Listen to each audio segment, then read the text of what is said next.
জয়নিতাই জয়গৌর।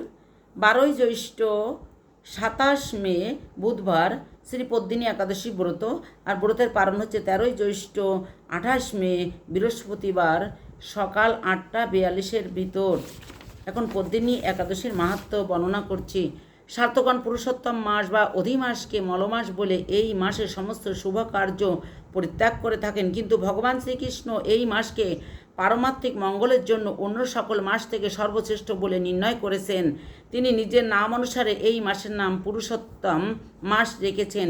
যুধিষ্ঠির বললেন, হে জনার্দন, আমি বহু ধর্ম ও ব্রতের কথা শুনেছি, এখন পুরুষোত্তম মাসের সর্বপাপ বিনাশিনী ও পুণ্যদায়িনী শুক্লপক্ষিয়া পদ্মিনী একাদশীর কথা আমার কাছে বর্ণনা করুন, যা শ্রবণ করলে পরম পদপ্রাপ্ত হওয়া যায়।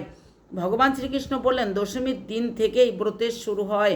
কাঁসার পাত্রে ভোজন, মসুর ডাল, ছোলা, শাক এবং অপরের অন্ন ও আমিষ দশমীর দিন বর্জন করতে হয়। পরের দিন প্রাতকৃত খুব ভোরে উঠে স্নান করে সুগন্ধি ধূপ দীপ চন্দনাদি দিয়ে ভগবানের পূজা করতে হয়। রাত্রিতে জাগরণ থেকে ভগবানের নাম গুণ কীর্তন করতে হয়।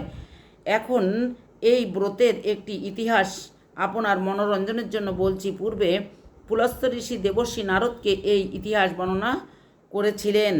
এক সময় রাজা কার্তবীর্য লঙ্কাপতি রাবণকে পরাজিত করে তার কারাগারে বন্দি করে রাখে। পুলস্ত্য মুনি রাজার কাছে রাবণের মুক্তি প্রার্থনা করেন।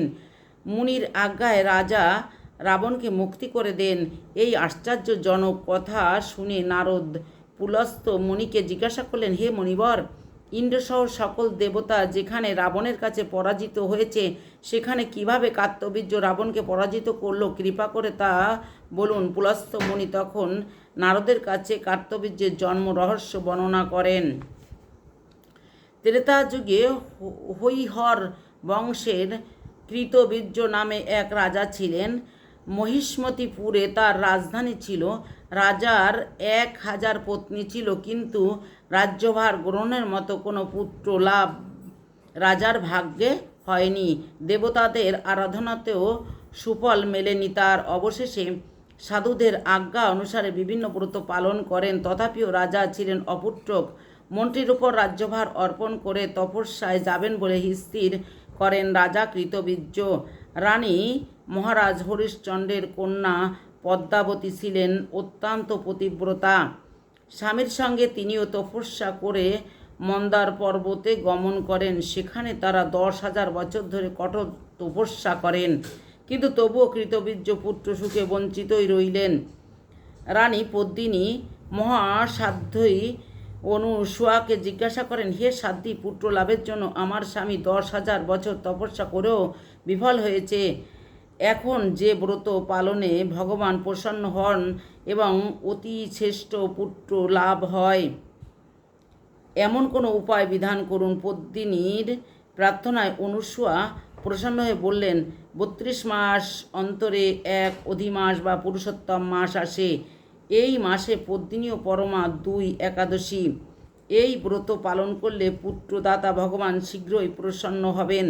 অনুসূয়ার নির্দেশে পদ্মিনী পরম শ্রদ্ধায় এই একাদশী ব্রত পালন করেন। সেই ব্রত সন্তুষ্ট হয়ে ভগবান স্বয়ং গরুর বাহনে আরোহণ করে পদ্মিনীর সম্মুখে উপস্থিত হলেন। ভগবান বললেন, হে ভদ্রে, আমি প্রসন্ন হয়েছি। পুরুষোত্তম মাসের সমান কোনো মাস আমার প্রিয় নয়। এই মাসে একাদশীর আমার পরম প্রিয়।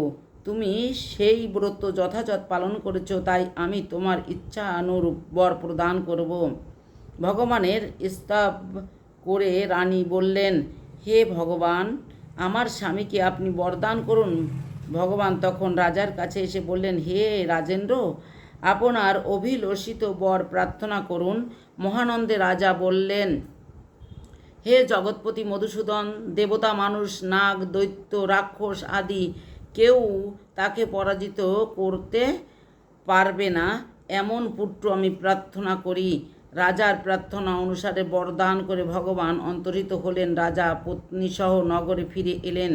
যথাসময়ে রানী পদ্মিনীর গর্ভে মহাবলশালী এক পুত্রের জন্ম হয়।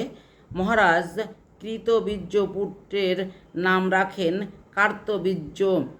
ত্রিলোককে তার সমান কোনো বীর ছিল না। তাই দশানন রাবণ যুদ্ধে তার কাছে পরাজিত হন। শ্রীকৃষ্ণ বলেন, হে মহারাজ, এই ব্রত যিনি পালন করবেন তিনি ভগবান শ্রীহরির শ্রীপাদপদ্মে অহৈতুকী কৃপা ভক্তি লাভ করিবেন। শ্রীকৃষ্ণের উপদেশে ধর্মরাজ সপরিবারে এই একাদশী ব্রত পালন করেন। যিনি এই ব্রত মাহাত্ম্য পাঠ ও শ্রবণ করেন তিনি বহু পুণ্য লাভ করেন। জয় নিতাই, জয় শ্রী রাধেশ্যাম।